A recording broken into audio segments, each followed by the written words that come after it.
Hoy les voy a hablar del Papa Francisco. El Papa Francisco, sin duda,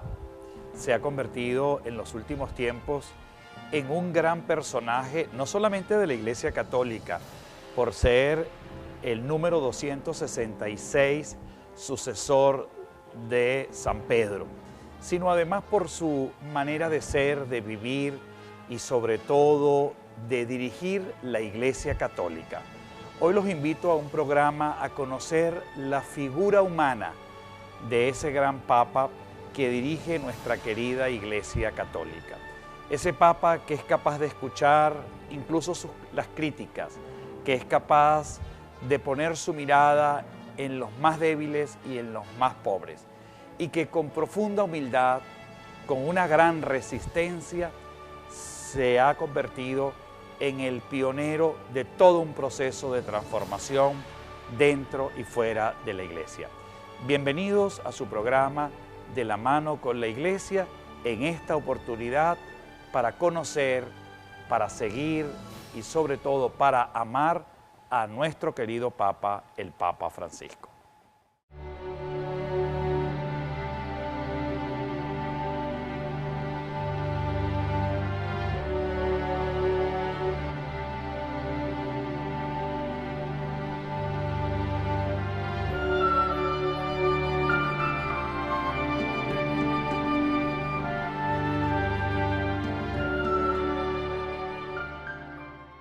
Hoy tengo en mis espaldas una hermosa imagen policromada del primer Papa de la Iglesia Católica, Pedro, sentado en su trono con mitra y báculo, dirigiendo de alguna manera en esta hermosísima imagen policromada de 1742, una imagen muy antigua de la veneración del pueblo cristiano. Se exhibe en el Museo Sacro de Caracas y desde este sitio, desde este lugar, vamos a hablar un poco sobre la figura del Papa Francisco. El Papa Francisco tiene unas características que no son el prototipo de un Papa cualquiera. Adviene nombrado como Papa en una época muy importante dentro de la Iglesia Católica. En el año 2013, el Papa Benedicto XVI abdicaría, renunciaría y se dedicaría precisamente a la oración y, por un lado, al estudio, dándole pie a un Papa nuevo, siendo el número 266 quien lo sucedería en la cátedra de Pedro. Nosotros, digamos, de la historia contemporánea de la Iglesia, nunca habíamos vivido que dos papas vivos pudiesen de alguna manera estar en el Vaticano. Y eso incluyó un gran reto y un gran desafío en la manera de mirar el propio ministerio petrino. Benedicto se dedica a retirarse, a la oración, al estudio, a hacer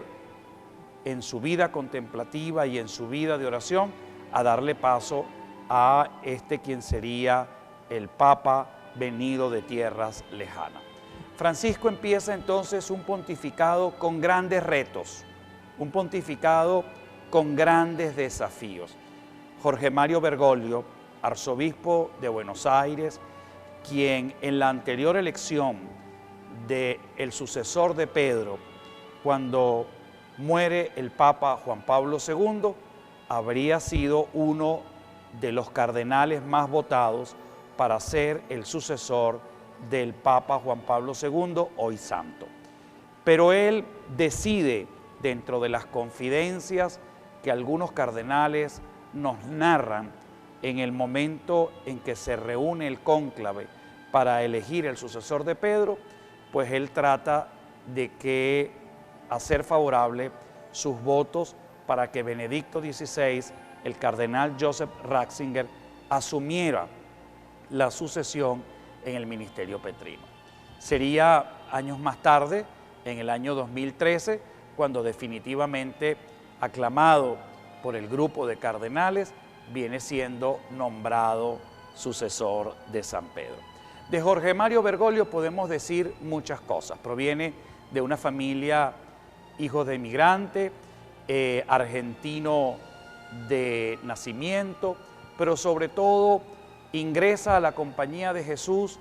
con un claro norte de servir, de amar a su iglesia a través de esa misión que los jesuitas tienen en el mundo y que él llevaría a feliz término hasta llegar a ser reconocido como superior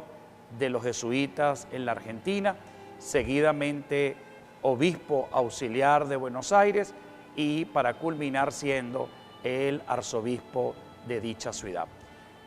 Es un 13 de marzo cuando el Papa viene siendo nombrado en el Vaticano como el sucesor de Pedro. Y desde ese momento empiezan toda la expectativa a centrarse en la figura de este hombre, que con un prototipo diferente o no común al resto de los papas, le da una impronta al papado de mucho más acercamiento y de acompañamiento, especialmente a una población que clama una voz de la Iglesia mucho más cercana, generando puentes y creando sobre todo la inclusión para que la Iglesia se convierta siempre en gran maestra de humanidad, como a lo largo de su historia lo ha demostrado. Jorge Mario Bergoglio asume entonces, en primer lugar, querer reestructurar una iglesia que pueda ser cercana, que pueda ser de periferias, que pueda ser una iglesia donde realmente más que dictaminar y sentenciar, también se coloque en la posición de escuchar, de poder establecer lazos vinculantes con un pueblo que sufre, con un pueblo que vive las calamidades y las inclemencias del odio y de la propia violencia. Así nace su propio pontificado y empieza demostrándolo en su manera de acercarse a la gente, con un lenguaje muy simple, pero no por ser simple deja de ser profundo, con una caricia y con una ternura especial, particularmente a los más pobres y a los más débiles. Es el Papa entonces que se acerca a las multitudes, es el Papa que rompe paradigmas, que se sale del protocolo y que busca de alguna manera hacer escuchar su voz no solamente a través de la palabra, sino muy particularmente a través del testimonio. Varias cámaras captaron al inicio de su pontificado sus zapaticos rotos, en alguna oportunidad captaron la posibilidad de no querer vivir en el Palacio Apostólico, vive apenas en una habitación donde se reúnen en la Casa Santa Marta para la elección siempre de un nuevo Papa. Vive en una habitación muy sencilla y su vida diaria pues la hace sin ningún tipo de lujo y sin ningún tipo de privilegio. Desea de alguna forma, como lo fue en Buenos Aires cuando fue arzobispo cardenal de Argentina, pues era un hombre que no tenía vehículo particular, utilizaba los medios de transporte público y sobre todo vivía en un pequeño apartamento para honrar y servir especialmente a su grey. Lo mismo hace en el Vaticano, decide vivir una vida con mucha sencillez y esa sencillez lo lleva en el lenguaje que transmite. Todas sus cartas, sus encíclicas y especialmente sus discursos siempre tienen un contenido emocional de cercanía, de acompañamiento, pero sobre todo la gran nota distintiva, a mi modo personal, de descubrir quién es el Papa Francisco, es su gran capacidad de escucha. Él, como pastor de la Iglesia Católica, lleva adelante probablemente uno de los procesos de transformación más difíciles y duros que la Iglesia en los últimos tiempos ha podido imaginar. Y todo ese proceso de transformación lo ha hecho con la firmeza, lo ha hecho con la perseverancia, pero sobre todo lo ha hecho con la paciencia de ver verdaderamente radicado en un proceso continuo todo aquello que interrumpa a una verdadera imagen de una iglesia que es siempre solidaria con quienes más lo necesitan, que son los pobres, los enfermos, los excluidos, como los llama él, los de periferia. Una pastoral que sea verdaderamente vinculante y que pueda atraer a aquellos que en algún momento la Iglesia pudo no considerar o descartar. Y ahí está la nota que empieza a irrumpir frente a muchos intereses que dentro y fuera de la propia Iglesia se pudiesen estar gestando. Una imagen de un Papa que busca romper paradigmas, la imagen de un Papa que busca tener un acercamiento. Es el Papa que se acerca de manera sencilla y de manera muy humilde para conversar la cotidianidad de nuestra propia gente, secar las lágrimas de los que lloran, reírse con quienes se ríen y sobre todo dar el consejo oportuno a quienes más realmente lo necesitan. Entonces ahí empezamos a ver a un Papa que empieza desde su sencillez, un Papa latinoamericano, el primero que llega a la cátedra de Pedro. Este Papa se convertiría en un gran transformador incluso de la propia Curia Vaticana. No solamente logra aplanar y logra reestructurar todo lo que es la administración patrimonial de la Santa Sede, busca renovar todo un proceso de participación y especialmente de servicio para que la Santa Sede no sea vista como un Estado totalmente independiente, totalmente divorciado a lo que la realidad muchas veces mundial nos pudiese estar clamando, sino más bien un Estado que está al servicio de los más pobres, de los que más necesitan y sobre todo de la proliferación de una iglesia que quiere mostrarse como maestra, una iglesia que quiere mostrarse como solidaria y acompañadora de un proceso de cambio y también de transformación. Y eso ha generado dentro de la propia iglesia sin duda muchas incomodidades, porque él ha llegado incluso a espacios donde muchas veces internamente por intereses mezquinos estarían bloqueadas las decisiones y, por qué no decirlo, las transformaciones, especialmente en su manera de obrar y en su manera de llegar particularmente a las grandes mayorías. Y ahí empieza entonces ese gran reto revelador de este gran Papa, jesuita por vocación, y que esa vocación se concretaría al servicio especialmente de un pueblo que clamaría de él un gran testimonio de vida, que lo vemos en su propia manera de hablar, en su manera de vivir, pero sobre todo en su manera de pensar y de aproximarse a los más pequeños. Fíjense que ahí hay un planteamiento tan interesante, que el Papa por primera vez en la historia empieza a hablarle claro a la propia comunidad, empieza a hablarle claro a la Iglesia universal, empieza a sentir que la Iglesia necesita depuración,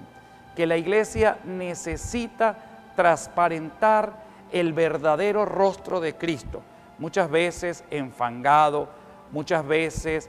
golpeado por el antitestimonio, por todas aquellas cosas que interrumpen realmente la imagen de una iglesia servicial y de una iglesia cercana, especialmente al sufrimiento. Y aquí empieza entonces todo un proceso de depuración. Fíjense el acontecimiento ocurrido en meses pasados, el año pasado y antepasado, en la iglesia de Chile, en las iglesias de Europa y sobre todo de Estados Unidos. Pues es un hombre que empezó a escuchar realmente el clamor de los que sufrían y empezó a poner el orden que mucho tiempo venía siendo reclamado, y no pulsándole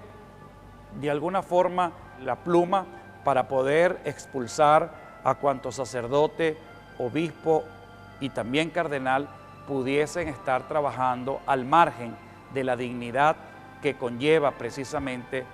el ser sacerdote y el ser servidor de esta iglesia. Fíjense que ha tratado el tema de los pedrastras, de la pedofilia, y ha tratado los temas que incumben con la corrupción de la propia iglesia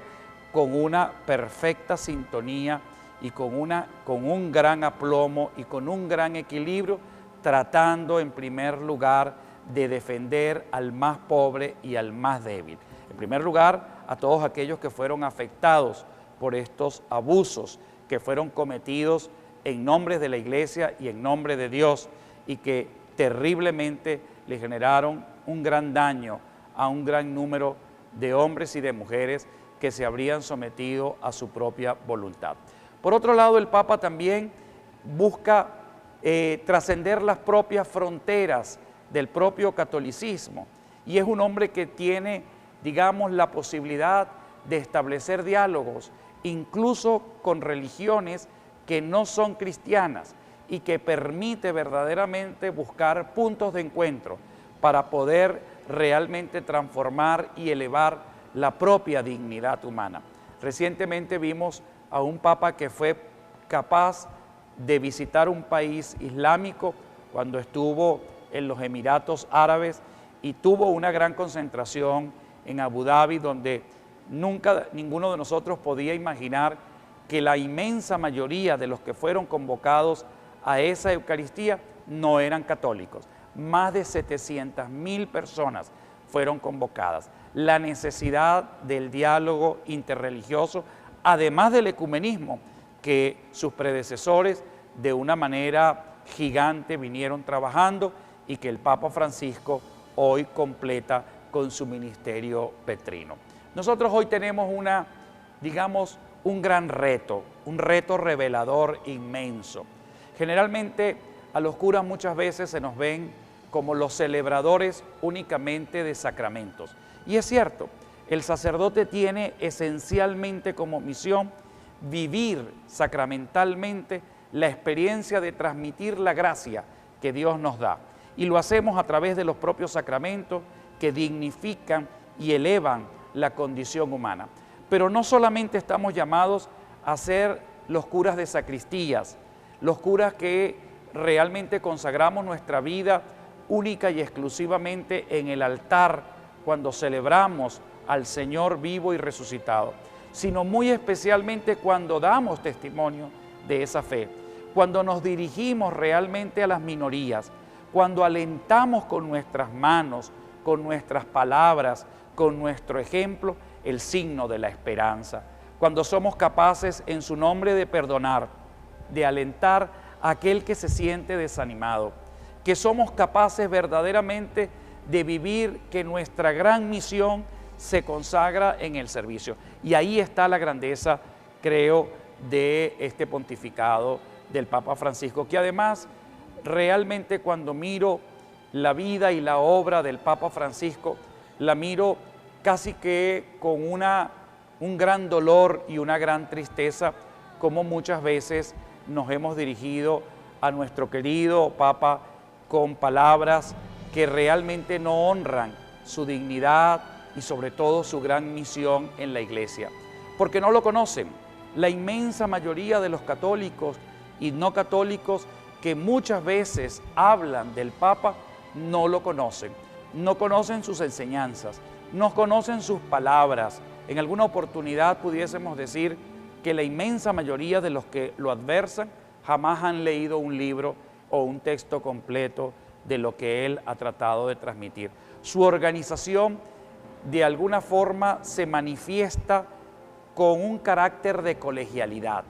El Papa decidió llevar los rumbos de nuestra Iglesia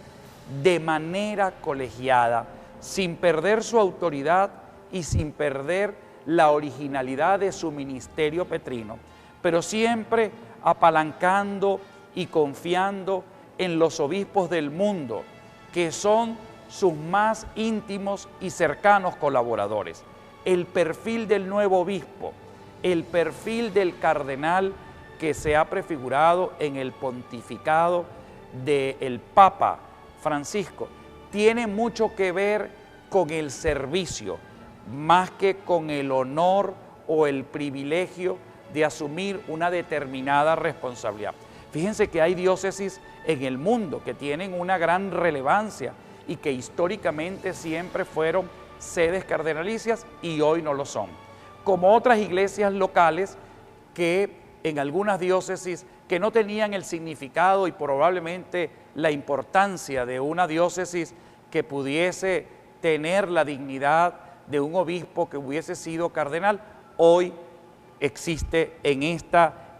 geopolítica que muchas veces nos encontramos en el mundo entero. Obispos y cardenales sumados al servicio del pueblo de Dios. Hoy la Iglesia entonces debe sentir, en primer lugar, una gran identificación por este gran Papa. Yo estoy seguro que al llevar el nombre de Francisco, lo hace con la dignidad, con el amor, con el entusiasmo y sobre todo con la fortaleza. Hoy yo quisiera invitarte a ti, que me puedes escuchar y me puedes ver, que conozcamos un poco más realmente al Papa Francisco. Nadie puede amar lo que no conoce. Y yo estoy seguro que tú, queriéndolo conocer, algún día lo amarás y lo seguirás como el pastor de nuestra Iglesia Universal.